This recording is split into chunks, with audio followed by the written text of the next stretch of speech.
Welcome to ATB TV. I'm Darren Dance here with Peter Morganti. Pete, we've been inundated with inquiries and complaints that we haven't had ATB here back at the end of January. Well, we're here. And guess what? It's February in Ballarat. We're standing in the rain. It's 15 degrees, which I don't believe. I think it's colder. And I'm going to steal your jacket in a minute. Can't have me shorts. Anyway, here we are, back on deck. So we're going to run through some runners that we've had and the upcoming runners in our normal manner, and then we're going to just quickly talk about the Melbourne Premier Sale that's coming up in a couple of weeks, which we've got 9 yearlings going down there to sell. Yep.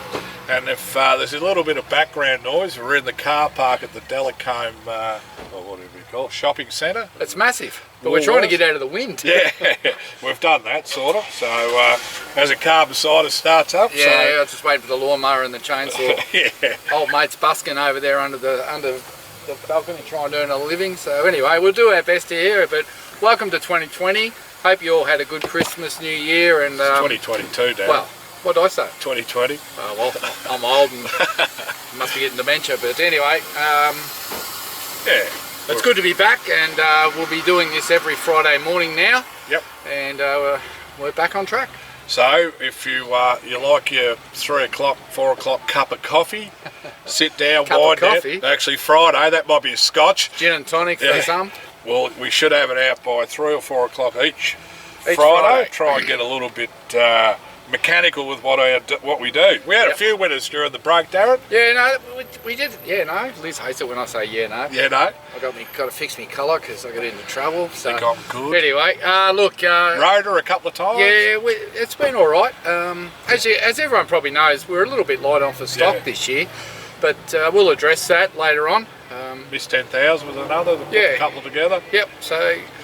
Couple of near misses with a horse that's becoming infamous for it, Darren. Hasseltoff, the poor bugger, and his owners. Yes, don't mention the war. All right, let's go through where we're going to go back to. 2 Bay Shore. Yeah, for every look, for Protestant horses coming through, this one's probably right up there. And look, it's been a slow burn with this horse getting him to the track. He had a run first prep for a third, put out. Stokes learned a lot about him. First up 1400 was the key, and he blew him away last Thursday at Pakenham. What a smart training effort to give him 3 trials and kick him off over 14. I was just trying to think the other day, the last trainer that we've had that would have done something like that, it's not something, I think it's a common criticism by us that we are running horses first up over unsuitable distance and they get run off their feet. And also, it was just a breath of fresh air to see a trainer actually put 3 trials into a horse and be prepared to go first up over 14. He said to me, there's no way this horse is $1.50 chance, Darren. Starts at $1.12. Obviously, he thought it was $1.20 chance, but I must admit, it was a maiden at Pakenham, and he did a lot wrong, but it was the way he won it and the time he ran that says he's a good horse. And looking at him in the manning yard, you can see he was ribbed up and... he said he could go to Melbourne if he wanted to straight away, but he's just got doing a few little things wrong. He's just not super race smart, so you'll probably keep him to restricted grade for now and then produce him when he's ready. But he's a nice horse, and he's homebred, and congratulations to all those owners that bred him, that stayed in him. And he's an exciting animal going forward. Yep, the two, I thought the same thing, 1400 first up, and I went back and had a look. An Irishman was one with Weary, so I mean, you're talking trainer calibre. 3 years ago. 3 years ago, Mitch did it with a Dandy Man, but we haven't had too many that kick over 1400, and like all 3 are nice horses too. So, no, the time, I mean, the horses he beat weren't great. I think the second horse was the obvious second pick, and he's beat him by 6. Probably could have won by 10, and they ran the quickest of the 3 1400 metre times. So I got a bit nervous when the race caller said these odds are reserved for Black Caviar and Winks. I'm thinking, well, we're not in that level. And you know what? The pressure comes on because he's $1.12, and you think to yourself, well, really, if he doesn't win by a margin, you're going to be disappointed. Yeah. And most days you're happy just to go and win by a nose, but when you've got these big expectations and these short price horses, we know a lot get beat. So $1.12 just straight away says 5 lengths, doesn't it? Well, it sort of should. Yeah. So anyway, they knew what they were doing. But he did open up $1.50, Mick Elder. So no one knocked your odds off. And he'll probably could run next Thursday. There's a mile and a 14, but both benchmark 64s at Pakenham. Yep. Stokes will decide on Monday, Tuesday which way we go, but more than likely I think we'll go to Pakenham next Thursday night and hopefully put two together. And he's very good at letting the horse be the what do you call it? He'll let the horse do his thing, put him through his grades, and they learn. I thought it was a smart engagement to put Preble on. Yeah. And you could see he was ready for him to be a bit green, and, Yep. and he wasn't mucking around on him. He owes us one or two Prebles. He win on Green Moon going back Melbourne Cup. Beat us in the cup. Yeah. Bastard. Anyway, we move on. The Friday you went to Colac. We had Write Your Name. Look, there was a few things against the horse. The track being number one. He's probably looking for 1,300 now, but it's just hard to sort of place some of these horses. But look, he ran well from back in the field. I don't know, he got beaten a length and a bit, ran fourth. I thought he ran third. But so did the punters. Mucked up a few little place multis, but he was good. He's been honest. I think Lindsay's got a handle on him. It's just a matter of finding that right race for him. Yeah, look, he lost the race on the bend, really. Yeah. Oh, look, you could argue he was a little bit too far back in the run, but running up that hill at Colac, you've got to be a bit careful. You can't go too early. You can't accelerate there, and then they kicked going down, and then he got pushed wide on the bend, and I thought, oh, well, he's going to run 7th or 8th here, but he really did probably, I don't know, he must have picked up 3 or 4 lengths in the straight, and he really had a go. The track was beautifully presented with a good give in it. Yep. And that showed. Horses with the cozy ran 1, 2, 3. Yeah, well, the leader was never going to get beat, but I had a good talk to Lindsay after the race, and we're just going to freshen him now and he goes good fresh, and he goes good on 4s and 5s. So there's no point banging around on these 2s and 3s at the moment. So we'll just freshen him up, and when Lindsay sees a black cloud in the sky, you'll nominate him. Yeah, it seems the weather will stretch out to May. We see that quite often. Given today. Yeah, well, might not. We should have him in tomorrow. He's been genuine, the horse. And he said he's got 2 more wins in him, and then it'll be time to move him on, and I think that's a good plan. Yep. Madam Mischief ran at Sandown. She's a mare who very hard to place now because she's a 63 rider, has to carry a lot of weight in the 58s. Well, she might be a 66 rider, actually. Gave her a chance at Santa. I thought she ran okay. She was probably not going to win 400 out, but she kept battling on. Beaten 4 lengths, I think, which, it was a benchmark 70. She's going for a spell now, but it probably just shows her it's hard. That's where she can't quite win those. She's going to struggle to win with the big weights. I think this is a classic case of where a horse has overachieved.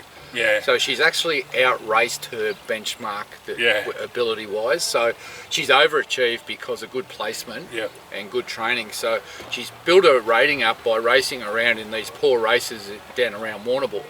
And then, of course, you run out of options, so you got to go to town and take on the better horses, and you get found out. So she's overachieved. Credit to the trainer. Personally, I was against her going to Sandown. I would have preferred her to go to the Valley on Friday night. I think it would have been a better option. Just in that big straight, she's always going to be gone at the 300, and it's going to be hard to find the line. Look, she's done a good job. Plus, the 4.5 hour float trip on a 32-degree day wasn't ideal. But anyway, that's all said and done. She'll come home for a break, and the ownership group will have to decide whether it's time to move her on or whether they want to give her another spin. But we'll leave that up to them over the next week to make that decision. I'll give her one thing. For a pint-sized pony, 14 runs in a prep, she's got some guts and she's tough. Yeah, she's a genuine race horse. Yeah. She mightn't be over-endowed with ability, but she's genuine. Yeah. Pat also had Black Mirror run yesterday at Warrnambool. First up, he opted to race rather than trial, which put $700 in the bank or roundabout. $60 each. Whoopee. Anyway, it gets us one race closer to her optimum trip when that... Oh, no, I think he's pretty keen to go to Sandown after... She ran 5th, beaten 7, but it was, it was a good hit out. She hit the line still. They were just a bit nippy for her when the race was on at the 600. Yeah, she travelled to the corner, and then when they quickened, she couldn't and come under hard riding. But she actually stuck on okay. Yeah. And she was fresh. She was mad fresh. What a pest. He had to walk around the Manningham for 2 hours. She just would not stand still. Credit to him, though. She looks great. She's furnished and filled out. So the plan is, to go to Sandown next start. Now, that sounds ambitious, but like he said, we've got to do it early in the prep, because as she gets later into the prep, she dowers out and loses a turn of foot. So he's under instruction just to tick that city win off for the owners who potentially want to breed with us. So once we tick that city win off on a pedigree, then we've got options. But more than likely, you know, she'll go to stud in the spring. So more than likely this will be a last prep. But if we can win that city race and then have a bit of fun with her and just put some money in the bank, I think everyone will be pretty happy. It's all about timing with her. I think early last prep, I think she won second up last prep. So and she loves the wet. No, so that was a good result. So obviously Tubo Shaw was good. Write your name on us, Madam Mischief on us, Black Mirror. You know, it's all to come for the rest of this prep. So they were our runners. Coming up, Darren, Rotorua tonight. Same basically race that he ran in last start, which he was never going to be in the race last start, but he actually hit the line all right. So anyway, we're back. I thought it was hopeless. Well, to me, he didn't look like he handled the track. Yeah, I don't know. He was never going to be in any 20s or around about, I think. And my view is keep your money in your pocket. late riding change. Ethan Brown's on. Oh yeah, well, he's a good rider. Good little rider. Just back to Jared Fry. Isn't he flying? We had Fry on. Hadn't seen him in those ATB silks for a long time. Because he did ride a bit going back to years ago, and he's flying at the moment. No, Lindsay Smith's giving him a lot of rides. Yeah, he's got his eye in, but Rotorua, mate, I can't get too enthused about this horse at Moonee Valley. To me, I don't know, just to my eye, he was terrible the other night. He didn't seem to get around the track. He was off the bridle a long way out. It's just one of those things. But anyway, I hope I'm wrong. He has been good during the break, though. He won 2. Yep. Saturday, Sunshine Coast, Mr. Moneybags. He's 1400. It is a benchmark 90. I think when he ran first up, when he ran 4th, it was a 78. So it's a little bit of a rise in class. He's 33 to 1, but I don't know if he's a 33 to 1 chance. So obviously his last start, he was probably a bit outclassed. 100%. He was 100 to 1 or more. This looks a nice race for him. Benchmark 90 up there is probably like an 80 down here. Yeah, look, he's in his right class now. He's got to be competitive here, or we're wasting our time. F-Troop's in the race, and he's a smart horse. He won well last start. He's a smart horse. I know he's got issues, but he's a smart horse on his day. Looked like being a group horse early. So we probably need the top 4 it, don't we? Yeah, this horse was sent there for these sort of races. He doesn't go in the wet. We didn't get a run in the Magic Millions. We probably would have got flogged anyway. We had to go to that other race out of class because we had no other options, and then because last week they had a heap of rain.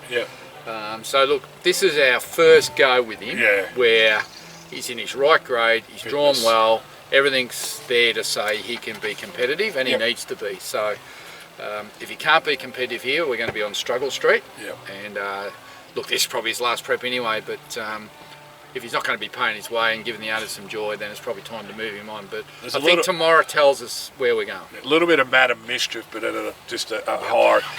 Going to struggle at the 78 level because you've got too much weight. Can you cut it at the next level up? Anyway, I think he's worth an each way ticket. Shine and Dandy races at 3rd up at Ballarat over 2,000. Sort of confused us a little bit, this horse on his run at Hamilton, where he was really good on that heavy track the day you went. The day the races looked like they were on or off, and they did run on a heavy 9, and the push to 2,000's good. I don't. The track will be in that 4 or 5. 3rd up, well, we probably need to be seeing something, don't we? Backing up what he did at Hamilton, we need to see more improvement. I'm not sure what to think, actually. I know he's got improvement to come. I probably reckon he's going to peak, maybe not this week, but next start. I think 2,400 is going to be when he's going to be winning. He needs to run a nice race here.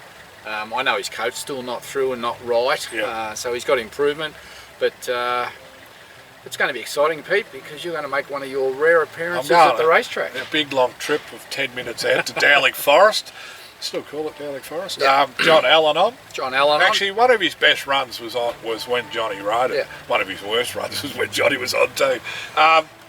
Look, strong rider, 3rd up, like you said, probably 1 run off, but he'd want to be finishing somewhere around him. I'd like to see him weigh in. So Andrew Bobbin's doing a good job, and we'll just see what comes out of it. Eagles and Pins the following day at Tarang. Now there was a little bit of talk from Paul, maybe going to 2,000. We'll start at 16. He's staying at 16 with the addition of Winkers now. That's just, she was pretty wayward at Hamilton when she was really good for third. You're probably fraught with danger putting that headgear on and going up in trips, so he's just hoping that'll straighten her out enough. 1600 at Terang's probably like 1800 anyway. Big track. Yeah, she's a great each way chance if she can run up to the... She was super at Hamilton, I must say. Very happy with that run. So, yeah, I think he's just tuning her up. Yeah. You know, tuning her up. He said to me she's going to be one of those horses that could potentially get to Moonee Valley 3,000 metres. So, look, I'll go down to Trang and have a look at her on Monday. Dean Holland stays on. Dean Holland stays on. He was happy to stay. He wanted to stay on. He asked for the ride straight after it and said he was unlucky not to win at Hamilton. So... yeah, just looking forward to what she does. She's very much a work in progress, and she's definitely a Dower staying type. Yeah. So, we'll just see what happens Monday at Trang. Paul said that once he got her right, he's actually enjoying just flipping her over a few jumps as well. He reckons it's just sharpened her mind up. So she's one of those late maturing horses that, her best, is down to come. So she's always been really heavy set, so he's got a light and he's got her in the right spot now, so we'll just see what we get the best out of her this prep. Yep. Stall, you spoke to Robbie, we haven't seen the field, but Igniter, I presume in the 2000? Yeah. Yeah, benchmark 58. Won his maiden there. I remember going about 3 years ago, Linda Beach rode him, and we were all sort of thinking, oh, well, we got the win out of the road, we'll go back to town, and here we are 3 years later, we're still trying to win another race. Well, he's had a lot of problems, this horse, and look, it's D-Day for him. D. Thornton's going up to ride him, so he's in form. Yeah, so look, if he runs well, we push on. If he runs poorly, they're going to drop him at the farm on the way home, and that'll be curtains. So it is very much D-Day. A 58 at Stall. If he's anywhere near right, he's had a throat up, and maybe it's worked, maybe it hasn't. But we've just got to see on Tuesday where we go with this horse. The best of Igniter around Stall is the perfect track for him. He's got great. He had great form back in the day. Grand Promenade form. Yeah.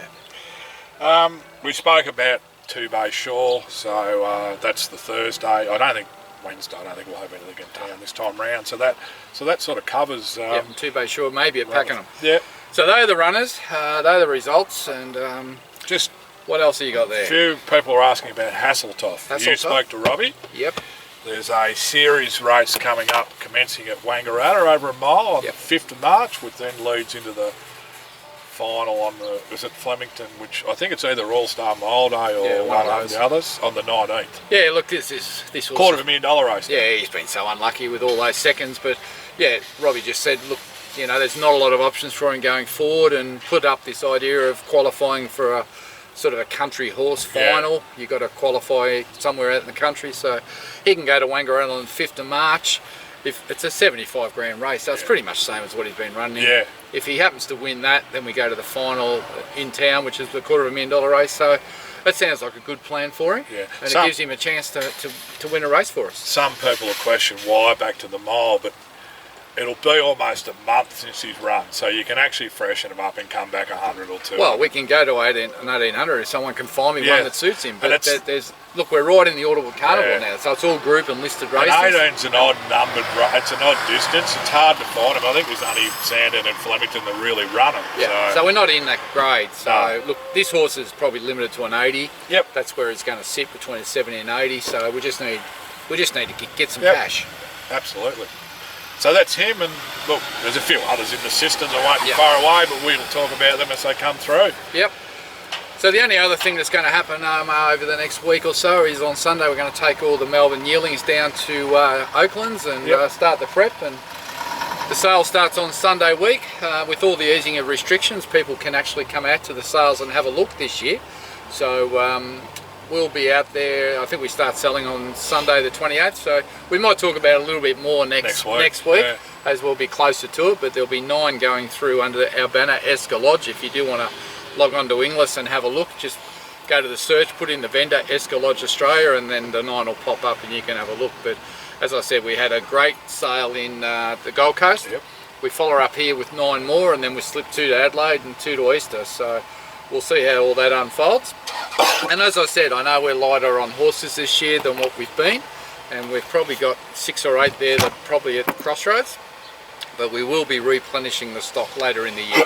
We've still got Tom Dabinick's horse that's got half to sell. Yeah, the Crackerjack King. Yeah, the shares are ticking away slowly, and we might do a little bit more marketing with that next week. Yep. And if you don't want to spend $200,000 on a yearling, you can spend a part of $30,000 on one. About 1,700 for 5%. And Tom Davinger had another winner at Warrnambool yesterday. He's flying. His strike rate must be well over 20%. I think it's 25 or 28. Yeah, no, he's going super. So and a really nice, approachable guy. So if you want a horse in Warrnambool and you want a horse you can have a bit of fun with, have a look at that colt. He's on the website, and Tom Davinger certainly gets it on. And those ones that are in the yearling colts out at Tyler's, I'll be out next week, so we'll get a little bit of an update there. I think there's 5 breakers. I took out fillies, aren't they? Oh, do we go fillies first? I went fillies first. So. Sorry, yeah, the colts will be later. Colts will be in April. So anyway, we're going to wrap it up there.